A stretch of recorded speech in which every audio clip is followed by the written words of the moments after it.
Oh, hello everybody. My wrong thing up. How's it going? So today is going to be a little bit of a different kind of stream. So I don't have like a concrete topic that I'm going to be talking about. I more want to share something that we have in progress. It's not something that's complete. The API might change. It might turn out to be a terrible idea and we never ship it. But it is interesting, and I thought it would help to share it with the community and kind of get people's thoughts on it. So this concept is something we're calling context for the time being. It's hard to explain exactly what it is, but it's a very low-level primitive that addresses a variety of things that come up with deploying Lambda functions. So things that sometimes you reach for, like a middleware library like MIDI to solve, but also other things that extend beyond that. And it's a pattern that I've been using in my code bases for probably like 6 months now, and I've been enjoying it. And recently I've like refined it a lot more, and I feel like it could be useful for other people as well. With the new auth work we're doing, a lot of the work we're doing there needs this or benefits from this. So our auth stuff is probably going to use this under the hood. And as we use it, if we continue to like it, we might release it as like a public thing for everyone to use. It's a weird coincidence. I was talking to Ross earlier today. We talked for like maybe close to an hour. He was showing me something he came up with to address kind of the same set of problems, and his solution looks insanely similar to what I have. There's a lot of like really interesting and like weird overlap. So it gave me like a little more confidence that this is something that makes sense. It's not too wild. And he's gonna be releasing that library. I don't know when, but he's working on it and planning to release it. At some point, there's convergence. Like these two efforts might just become one. But on our end at SST, we're still pretty early in the stage of figuring out context and like what it means and how it should work and what patterns we want to encourage. So yeah, again, like this stream is gonna be a little bit different because I haven't really planned too much. I'm just gonna jump in and try to explain it. And yeah, I definitely encourage asking questions so that I can kind of share, kind of have a conversation, because I don't know exactly what to go over and what's going to be confusing. So let me jump in. So I just like in one of my projects, and we'll go to, I guess we can start by maybe documenting one problem that comes up. Okay, cool. So typically when you have a function, you will define it like this. Let's say handler, say gateway v2. I never remember what this is called.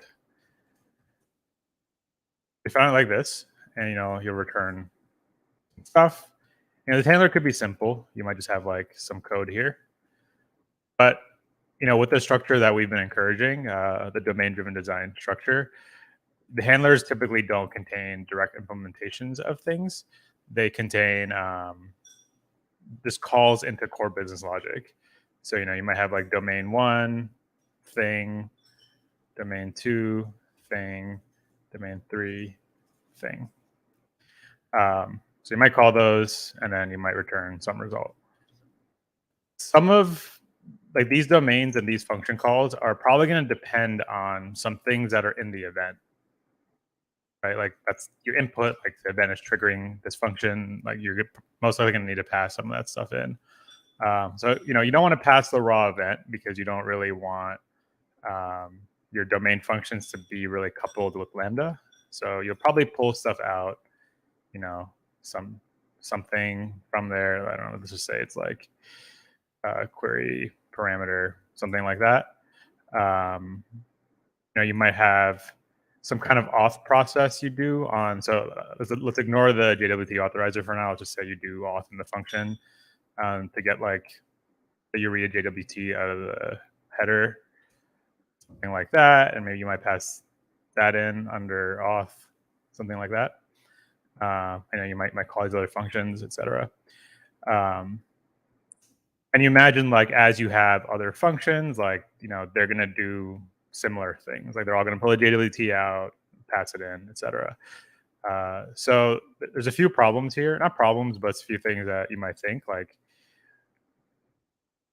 if you have a bunch of REST handlers like API gateway handlers, realistically, a lot of them are going to be doing the same thing. Like they might all be pulling out certain auth information, certain session information, and loading it in.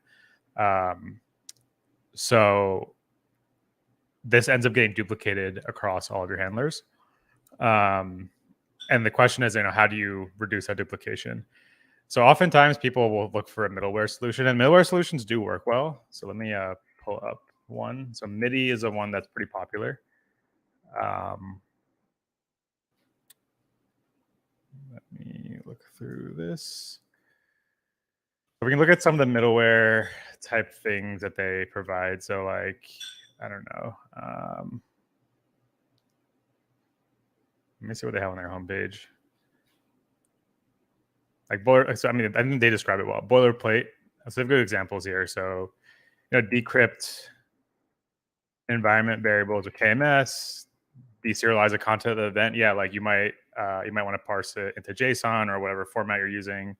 Do some validation, whatever else. So all kinds of things you might want to do. That's boilerplate. You do this every single time, no matter what the function is. And a middleware framework like MIDI is a pretty good way to handle that. Like you like wrap all your functions in these like use calls, and you pass them like basically like a little plugin that does the transformation. So MIDI does work to address this specific problem. The issue there is, and MIDI actually does a good job of trying to be pretty type safe, but there's like limitations with this type of API about how type safe you can be. And the other issue, and this is the issue that I think is driving me the most for this context stuff, this function is now has to be aware of every possible thing that happens in these function calls, right? If you are extracting your logic into these separate functions, you want to just be able to call them and not really have to know what they need. I think some people feel like, oh, it's good to be explicit and pass stuff in, but there's also this like source of truth issue where if inside this domain it decides, oh, I need to use the auth session, I need to do some checks on the auth, this handler, you're kind of leaking that implementation detail into the handler. If this one day stops doing that or needs more, you can't just update the implementation of this function, which should be the source of truth of everything. You need to update this function and also the stuff that goes outside of it, which is wrapping this function and all the pre-processing you need to do on the event. So the idea that I had is it's actually coming from front end. So if you're familiar with React, I actually got this from Solid. They have the same concept. Is what if you could have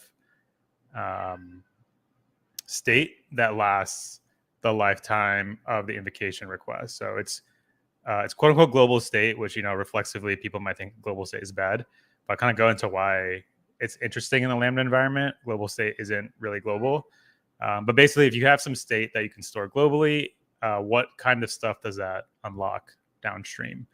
And to kind of explain why I got this from React, if you're not familiar with React, I'll do like a quick little thing here. You might have like, well, you have to be a little bit familiar with React, I guess, to understand this, but you might have component. The ideal with React is you want to break your app down to small components that make sense organization-wise. And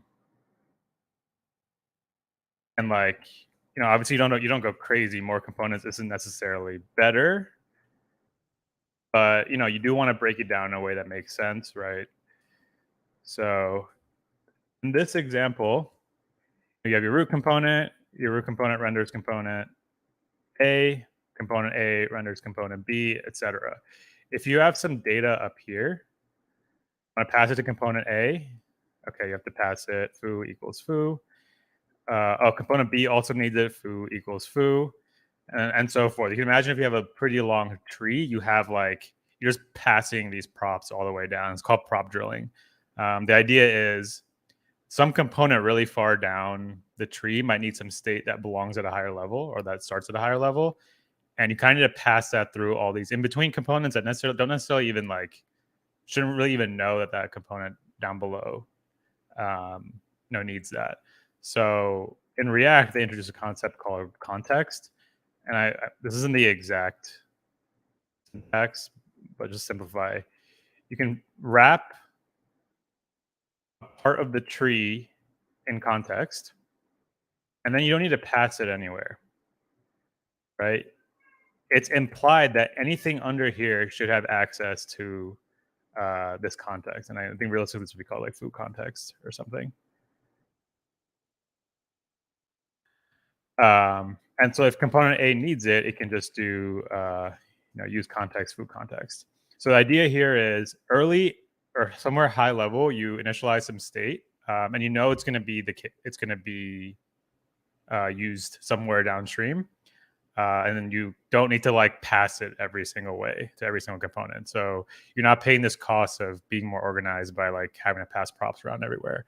So there's a similar thing with your Lambda functions, right? Yeah, you can put all of your business logic here.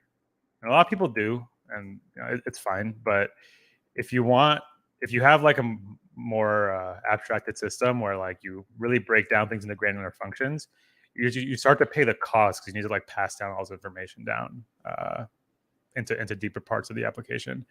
So the idea is, okay, can we replicate context from React, but in the back end, React Solid, whatever, the back end. So I put together like a context. That's why we're calling context, is coming from these front end frameworks. But the idea is, again, pieces of state that you can store some information about the Lambda invocation that can be accessed through the whole life cycle of the invocation. And when the next invocation comes in, it's reset. So you're not like, overlapping stuff between invocations. So the framework we have here is, and like I said, this API is not finalized. It's pretty rough. I think when we actually release this, you're probably not going to see a lot of this, and you might not even be using context directly yourself. You might just be using it through other things and kind of unaware it uses context under the hood. But the idea here is we have different contexts. So the event context is one I made, and you can provide a value to it. So hang on, I gotta remember how to actually. Interesting. This is a little outdated from.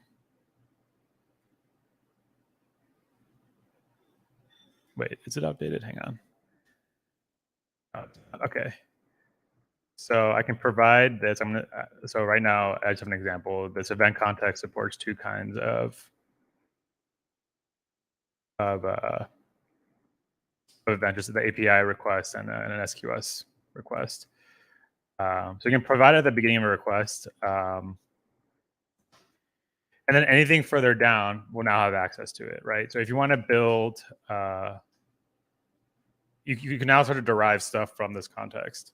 So you can have a little function that says, it's called like use JWT. And you can say event, use event. And this is going to need an API event. And I'll kind of explain what this is later.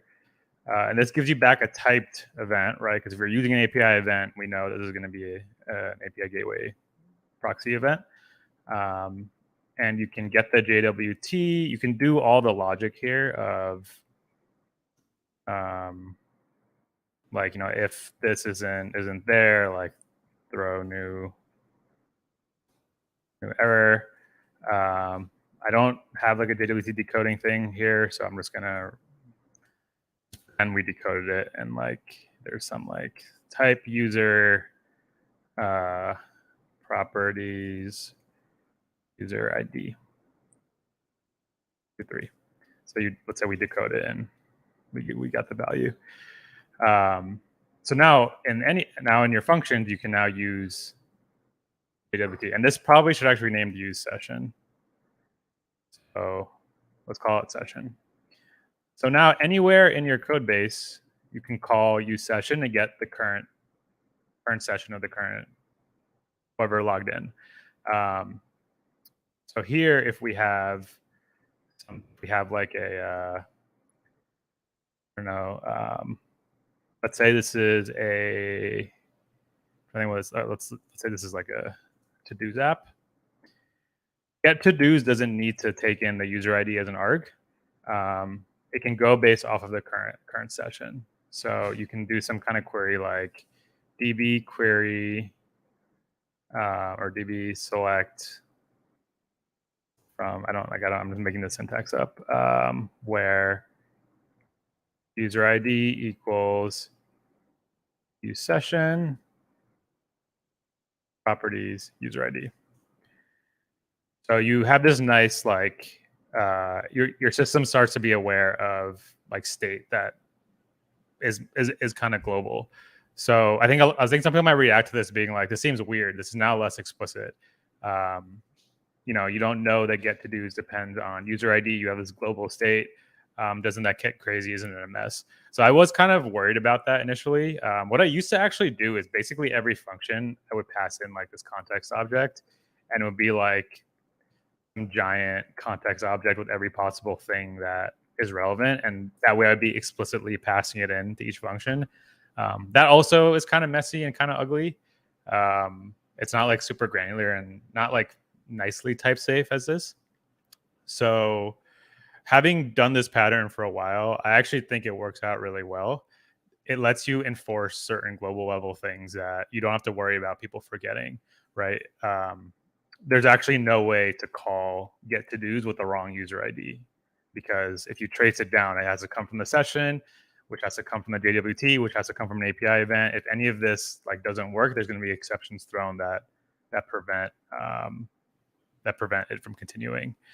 So the reason I brought this example is because this is likely how our new auth construct and auth system is going to use.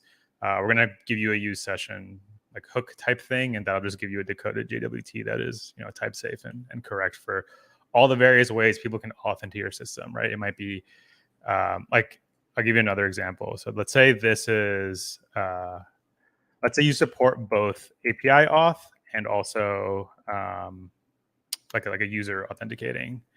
So let's just say if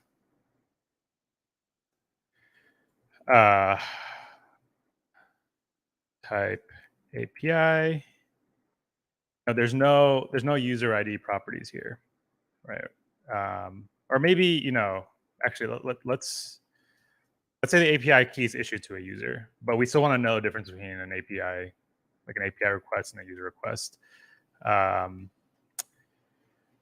So this will continue to work, but let's look at the type here now. Use session. Hang on. This is just because I don't have, it's like a fake implementation, so I need this. If you look at this session now, it can actually be one of two things, because your use session hook supports multiple types of authentication. In this case, it's fine. You're just accessing properties user ID, which is a property of either. So this works. But let's say we have this create API key function, and we don't want to allow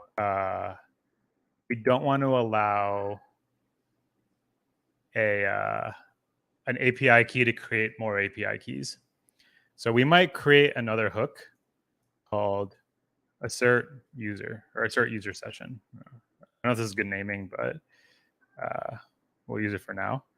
Or actually, no. Let's make this a little bit more interesting. So assert session type. The type is, this is going to get a little fancy. Return type of use session. And the type field. Does that work? Type of. Okay. So here we'll do use session. If session.type does not equal type, throw new error, expected session type got, yeah, okay, that'll work. Otherwise, do nothing. So in this, we can call this assertion, or yeah, call this assertion. Session type, you see we have these two options here. So this has to be a user, and then you can do your implementation. So you can see how like these hooks are like very composable, and you can use them to solve all kinds of different things. This is just one example. So these are, this is like a very auth specific example. You can also do, and this maybe is a nice way to segue into the other thing. You can say you can make a hook called has permission, and let's say you have like a set of permission. Um,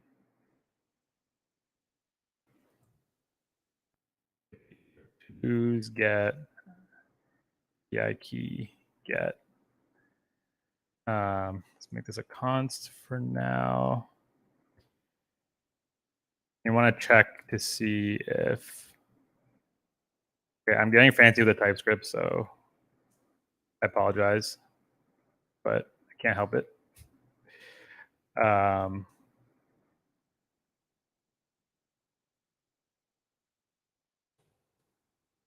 Geez.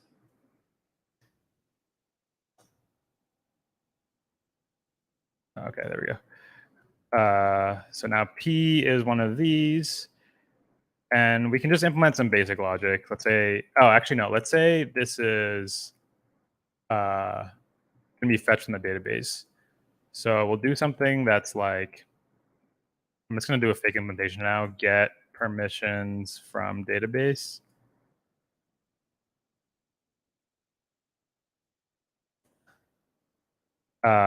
And then now here, we can do, instead of just like even being aware of the session stuff, we can just do has permission. Work. Yeah, todos.get has permission API key.get. And let's say this throws if it doesn't have permission, or rather session doesn't have permission. Oh, this is great. So now we can just implement like a rudimentary permission system. I think realistically, like I said, these are low level primitives. I don't think, I think my vision for this is you're not implementing too much of this. Like once we have these primitives, like we'll think of a great way to do permissions that works pretty well for everyone. And we'll build a permission system that you can then use and extend, and it'll kind of be implemented like this. So it kind of enables us to provide a lot more out of the box, and it's still like composable and you can do everything anywhere.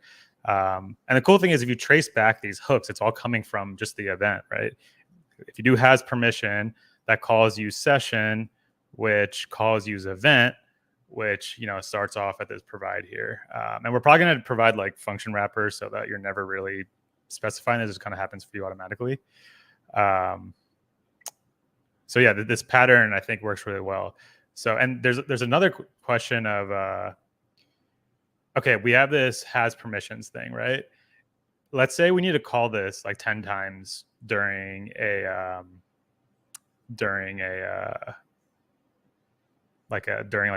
Lambda invocation. It's kind of a waste to fetch it from the database every single time. We really only want to fetch it the first time and then just continue to use the permissions that we fetched originally. So we can also do that. So right now we can kind of think of these as these functions are derived from other functions. So has permission is derived from use session is derived from use event, and use event is like a root context. So that's gonna, it's not derived from anything. We can say that these should be memoized. So if you're not familiar, I think, I don't know where this term comes from, but it's pretty popular on the front end. It basically means only compute this if something has changed, making it necessary to recompute. So let's create a new thing. Instead of just going directly to have permissions, let's do use permissions. And this uses a session. Let's say we implement this, and let's say this returns a set of permissions, and has permissions just does use permissions, and then return, or don't have it, throws an error. Otherwise, it's fine.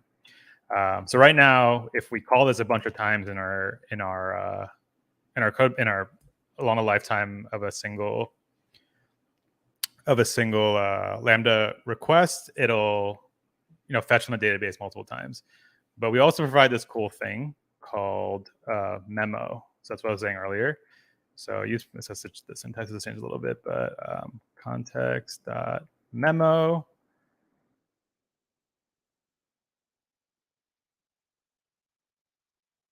and you would just do everything else the same.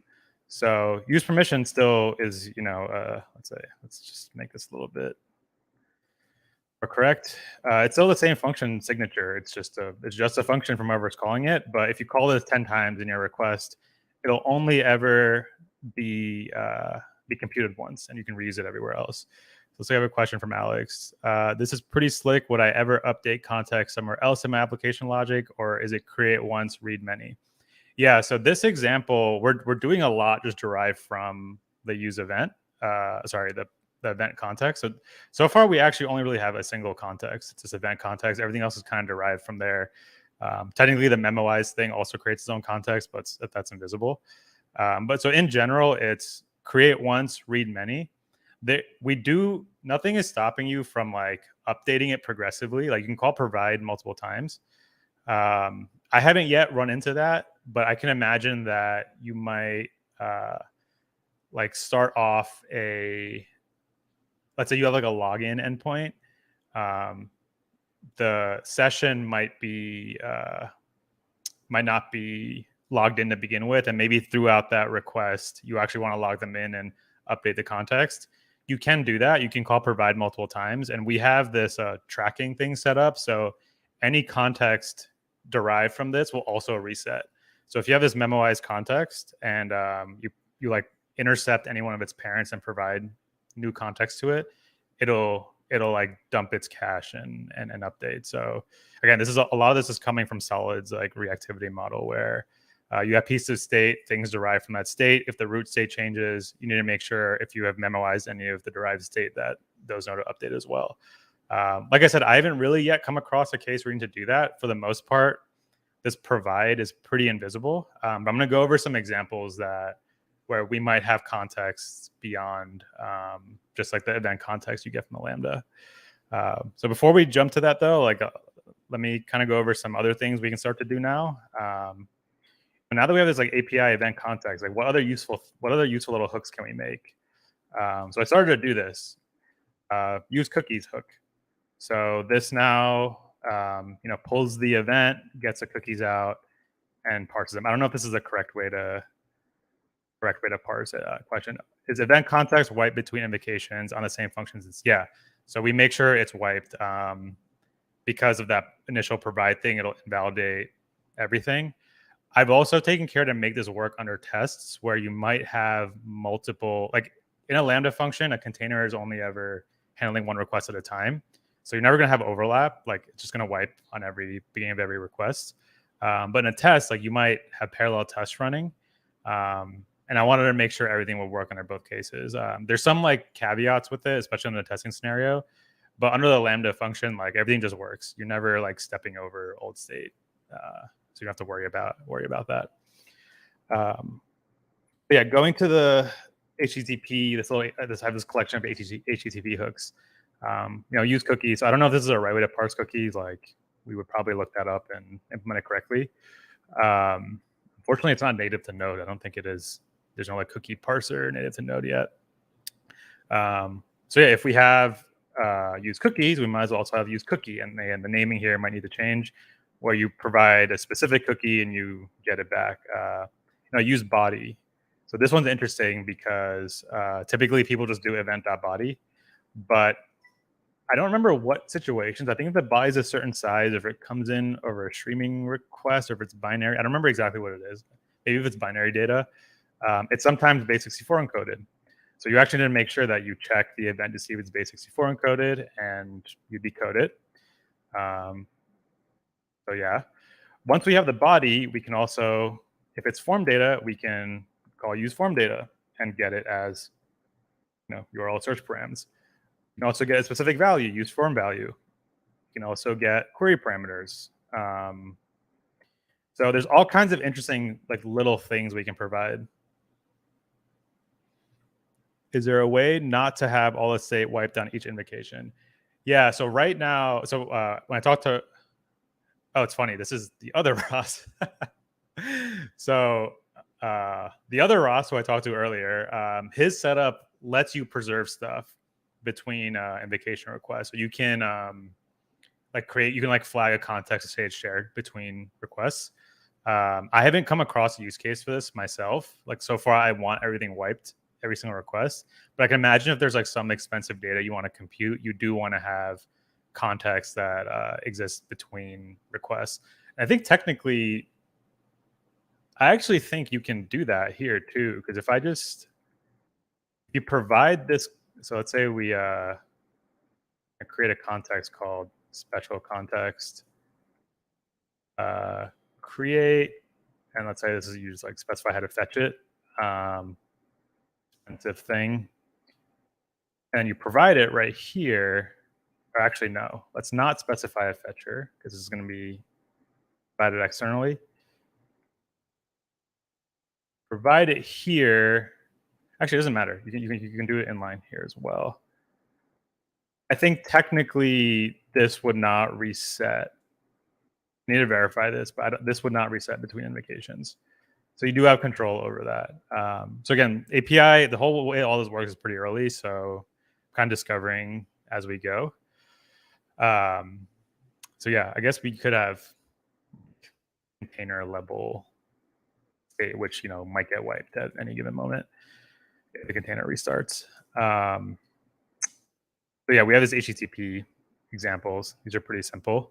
A more complex one that I have is a data loader context. And this might be, if you're not familiar with data loader, this might be a little tricky to explain. But data loader pattern is a pattern where if you have a function and you do this, get, or no, you wouldn't, you can just do it like this, await, promise, all.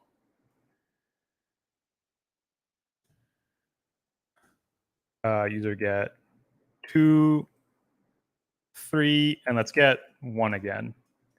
So this should return 4 users.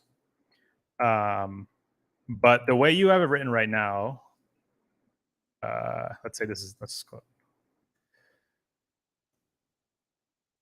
say, yeah, they just implement it naively.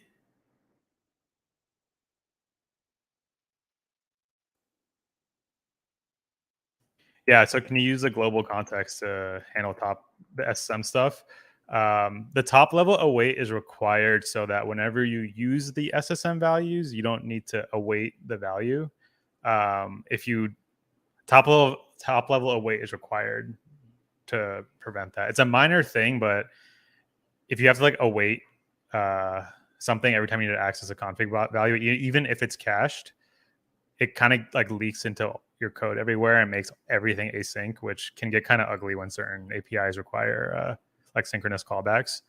So top level await is kind of needed for that. So I think for our SSM implementation, which Frank actually is just getting started on, we're probably going to use top level await under the hood for that. Like if this is just to kind of explain, if this is an async function because it needs to do like async work, loader context.use returns a promise. You're going to always need to await this to get the value. And the only way to like get rid of that is through top level await. So anyway, kind of going back to this. So you're fetching 4 users. You're actually fetching 3 users. You're fetching the same user twice. You have, if you implement this naively with just a database call, you're going to send 4 round trips to your database. Depending on what database you're using, this probably isn't, there probably were better options, right? If this is SQL, you have a select where in 1, 2, 3, you could have done that. If this is Dynamo, you can do a multi-get, which has its limitations, but for this case, it would have been fine. Like there's ways that had you known that when this function was being called, that there were other ones that are also going to show up, you could have done a more effective thing.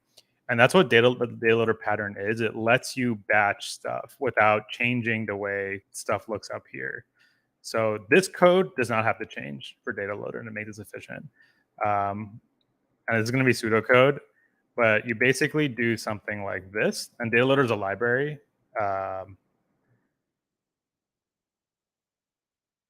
Load ID data loader. Okay. So what data loader does is instead of directly calling the database, you do it inside a new data loader. Um, New data loader actually here doesn't exactly make sense. You need to like data loader. You're gonna see why I built this hook because it's kind of ugly. User loader equals new data loader.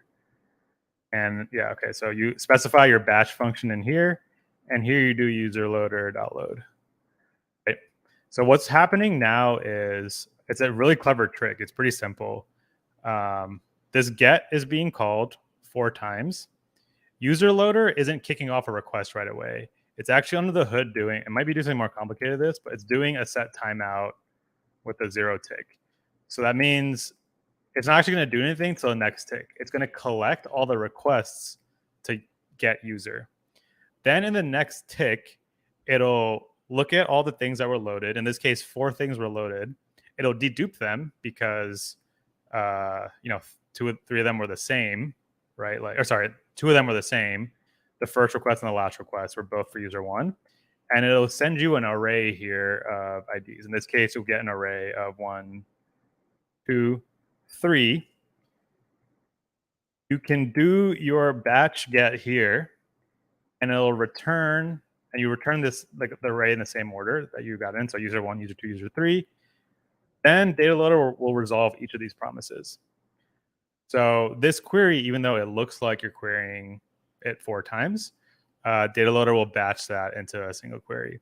So this is useful for any kind of application, but specifically with GraphQL, where you can have like the n+1 issue where if every like nested level of a query you do, you might get more and more stuff you need to fetch.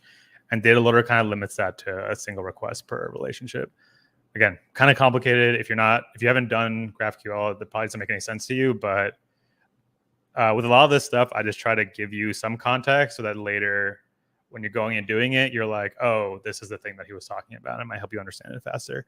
The idea here is you create this like loader object that handles, like batching for you. Data loader also handles caching. So if I go here and I do get 1, this is not going to do a database call. This is just going to fetch it out of the cache, and there's like a cache that's maintained in this loader object. The issue is data loader was really meant for long-running services. So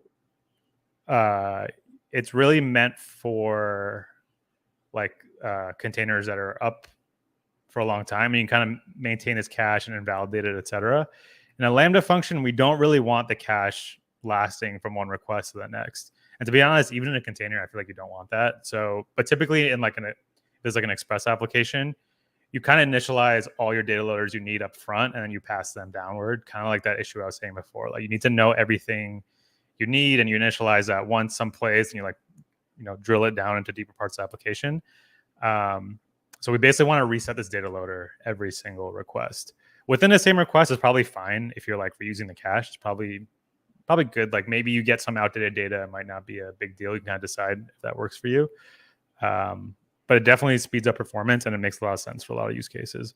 So we have this use loader hook, and I'm not really going to go over the implementation right now, but I will go over how it changes how you use it. So you can do use loader. You can pass in like a name for the loader. You actually don't even have to pass in a name. You can just pass in like this function as a reference. It's kind of what I do. This is a number. Return. I'm just going to do that. And load ID. So, I wonder if I need to do this if I'm passing in. No, that doesn't. Oh, I'll just make this a string for now. Their typing could be improved there. So instead of like that complex stuff we had up that didn't really work between requests, you can just now do use loader. and everything kind of just works, this loader will be wiped between invocations. And that's because this loader, so we have this loader context, which is a map. It's like a cache of all data loaders. This function specifies how to initialize it when the request starts. So back to our example here, you don't need to do anything. You just call user.get and it all just works. There's no like initializing all the data loaders your application needs. There's no resetting them. It's kind of happens at a lower level. And that's kind of the idea behind context. You invert all these relationships so that the handler, its job isn't to like know about every possible thing that needs to happen and like bootstrap it all and then pass it down. It doesn't need, like, we're inverting the relationship. The handler doesn't do anything besides provide just the one piece of data it knows about, which is the event. And it can just use anything in your code base and all that gets pushed downstream and managed for you. So those are some examples. So we have the session example, which is like managing, like pulling out auth state. We have like those little HTTP helpers, which pull out, various parts of the HTTP request. Those are useful, maybe a little less exciting because they're really just helpers. If they kind of came default with a library that you install and like you had access to all those, you'll probably end up using them a lot. Like I know we've all written like cookie parsing code a bunch of times. This kind of eliminates that. Data loader is another example, again, more advanced. And I use I also have this actor example. So before I kind of showed you how I was using this session to derive like permissions and all this stuff, I actually decouple session and actor. So in the things that I work on, my business logic doesn't really have the concept of a session, because to me, session is very specific to the API. It's like very specific to GraphQL or very specific to like a REST API. It doesn't make as much sense when there's like an event coming in from an SQS handler or like an event bridge handler. So I actually build everything on the concept of an actor, and an actor is just any entity that can act on, on the system, and they might get initialized in different ways. So I do everything off of actor. Fundamentally, it's pretty similar to like the session stuff I showed you. But instead of going directly from session to all the underlying stuff, I'll like take the session and initialize an actor first from it, and then do everything off the actor. And I use this a lot for multi-tenant things. So this is a multi-tenant application. Every tenant gets a workspace. So if you think about like Slack, like, you create a workspace, or like Discord, you create a server, or like, pretty much any B2B app, you have this concept of a workspace. So, like different actors might be associated with a workspace. Like a user obviously is going to be associated with a workspace. There might be like an internal system actor that's like scoped to a single workspace that's also here. And I have this nice use workspace hook where if an actor does not have a workspace in it, I'm going to throw an error. So anything that calls this,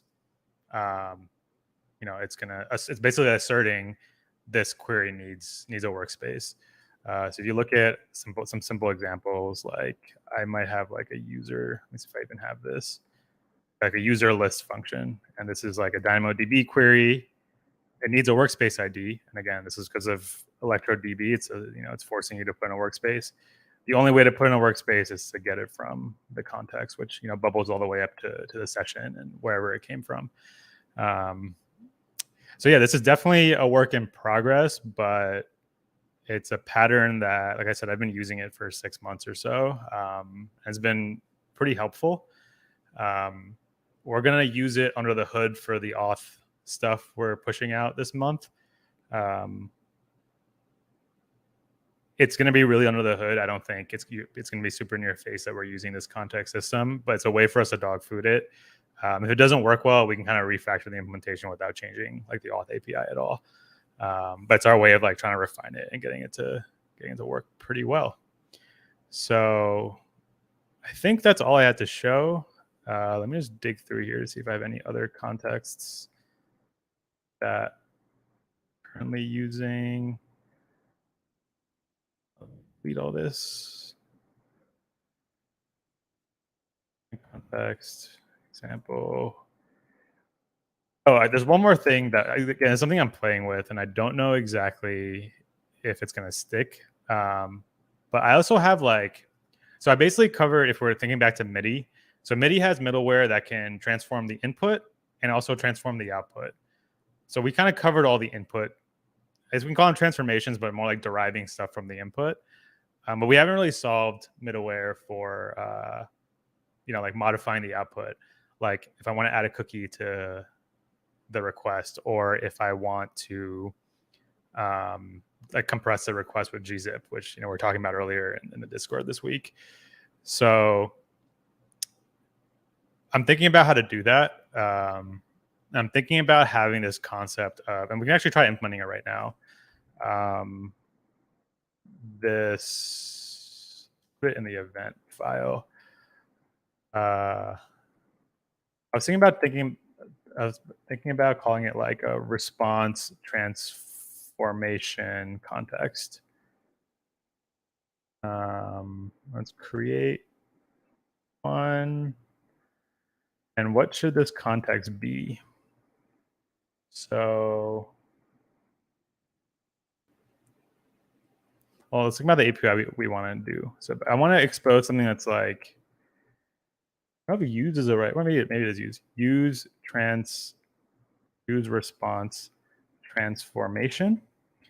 I want you to pass in the type of event you're expecting to transform. Key of events. And if we know the type,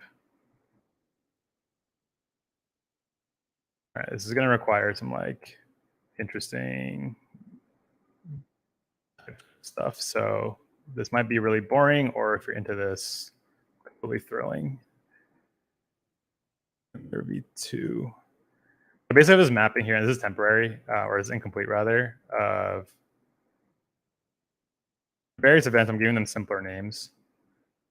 SQS event, we would have SQS handler.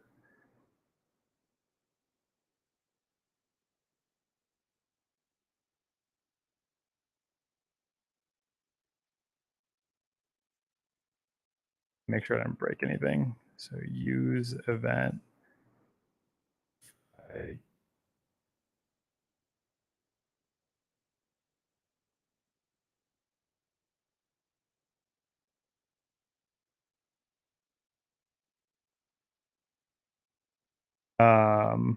Interesting. Why is this showing up as void?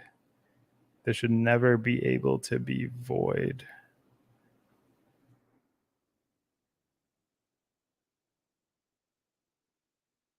Wait, was this a problem before?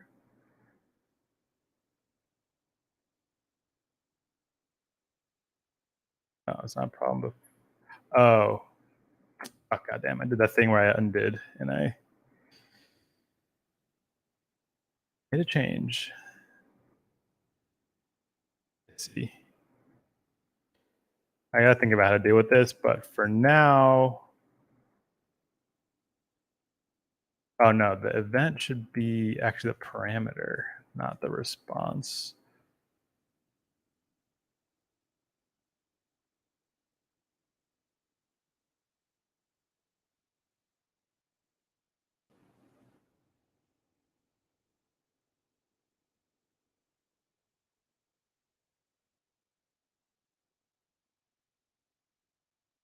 I can do parameters of a function.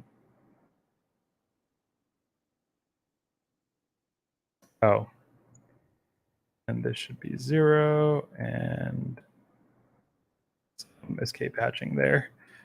So let's see if I broke anything. Okay, this is good. Okay, so now let's try this again. So use damn, I forgot what I was doing. So response transform context. I don't know what this is going to be yet. I got to think about it. Use response transform. I want you to tell me type. And if I know the type, I can get response type, which should be awaited return type events. Told you there was some crazy TypeScript stuff going on here. Please format.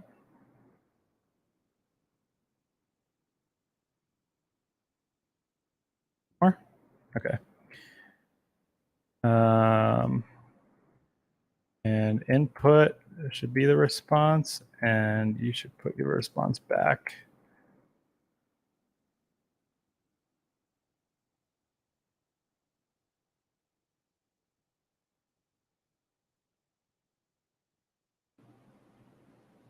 Oh.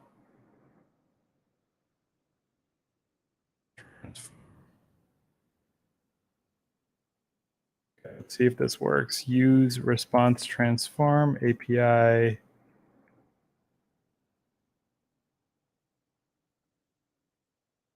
Nice, that works. For now, I'm also going to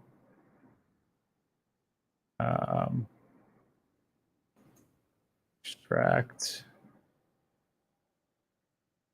the opposite of extract in TypeScript. Cool it.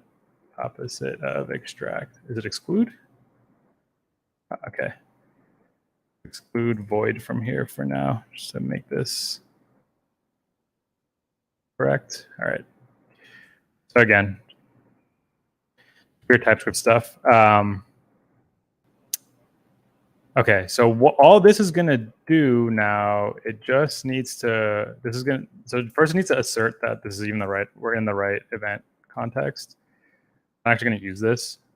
So if you like try to use a transform for a different event, it's going to hit this and it's going to throw an error. I said I don't really need the event. Maybe it's useful to have the event.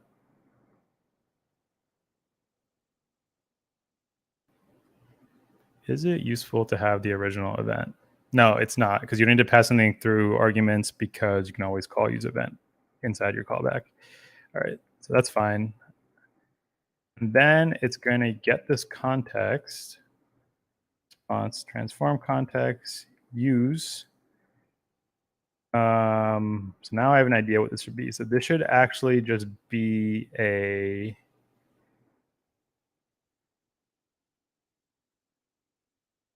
it's a list. Is it that simple?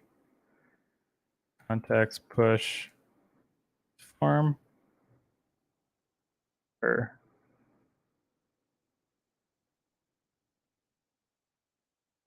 context use. Is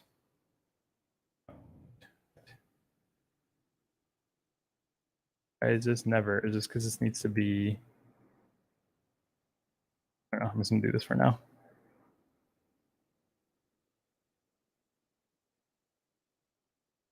Okay. The right type for this is a little complicated.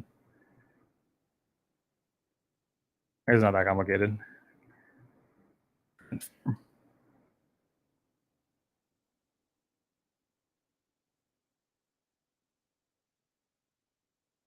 Okay, so now all type errors are gone. Okay.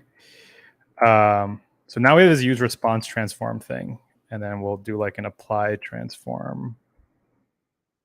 How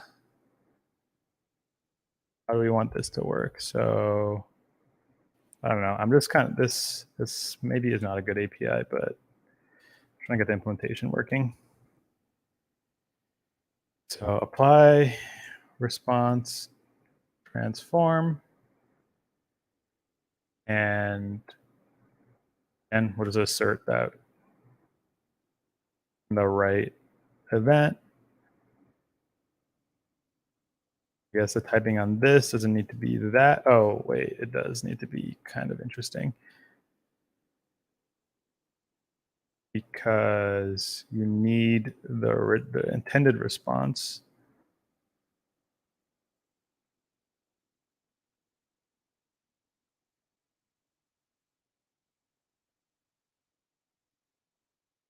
Okay.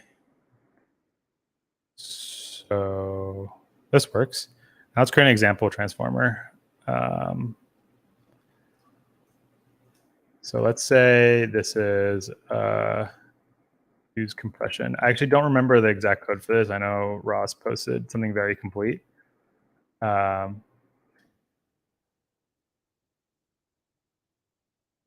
API. This is for the API. And let's say we're going to take input. Ooh, that does not look right. API gateway proxy. Oh,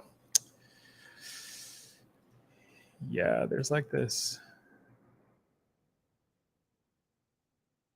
like structured.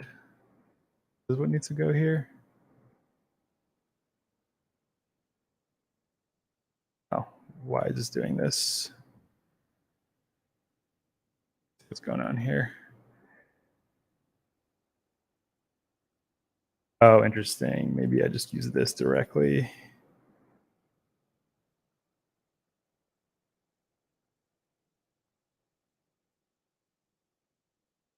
API.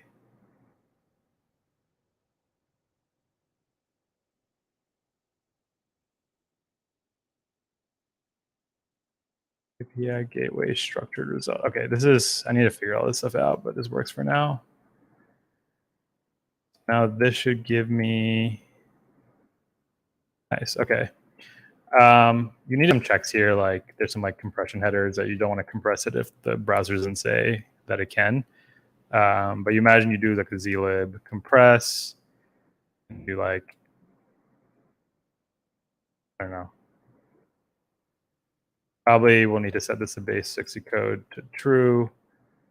I'm like mutating it directly, but I'm still going to have API required to return it. Yeah. Okay. So this is like a nice little compression thing. Again, like we have to actually implement it. Then if we go back to example, up at the top, we can say use compression. And now this response, oh, okay. So we also have to do apply. So this is a little ugly, right? You have to do this in every handler. Not great, but realistically, we'll probably provide a function wrapper. So you'll do something like export const handler equals handle API at the event. And this code, event context code, and this apply response transform code will be called for you automatically. So this could just look like this: compression, session, return my like normal thing. This is never used. So handler could look pretty clean. Yeah, gotta think about this more. I don't know if I like this. Like this, I mean, this looks just like the same as MIDI's thing, where you like there's kind of flagging what the handler needs to do. I don't know if there's a better way to do that, but something I'm thinking about. I also have this like we have like a write cookie thing. So instead of like having to remember how to like structure cookies, is it helpful to like have stuff like this? I don't know. Maybe like you have some kind of like function that's like write auth cookies. That function could just call these write cookies.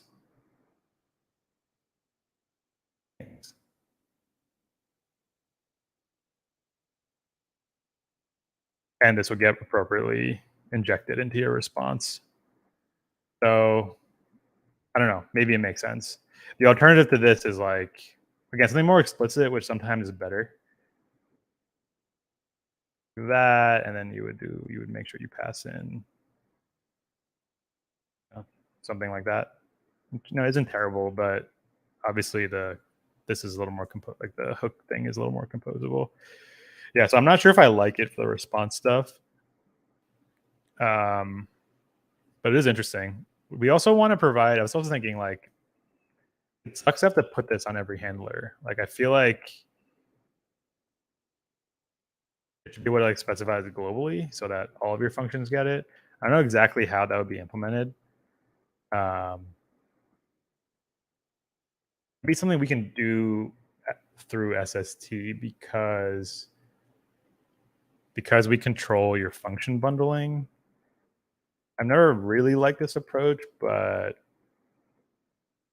I don't know. Like you can have like context, global. I don't know. This wouldn't be the name, but global context, and you can just like load all the context that you want to apply globally to all your functions. Maybe that makes sense. I don't know. Something to think about. Okay. Oh, I think that's pretty much everything I had to show. So I've talked with a few of you about how, I mean, a few of you asked me like, how do I do multi-tenant, or how do I, pass around the auth credentials? So this is the answer to that. Again, it's a low-level primitive. The examples I gave you are places where I use it.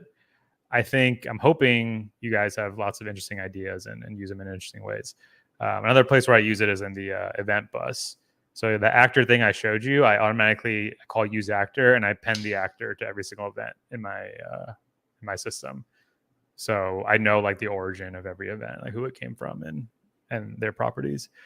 So I think once you kind of wrap your head around this context, which again, I showed you a lot of complex details, but all it boils down to is a piece of state that lasts the length of an invocation. If you have that and you can pull that from anywhere in a type safe way, what can you build with it? Yeah, I think that'll unlock a bunch of interesting ideas. So loving this. What's a rough ETN release for this? So yeah, the plan is we're going to release auth, which won't release this directly. It'll release under the hood, but it'll allow you can technically use it at that point.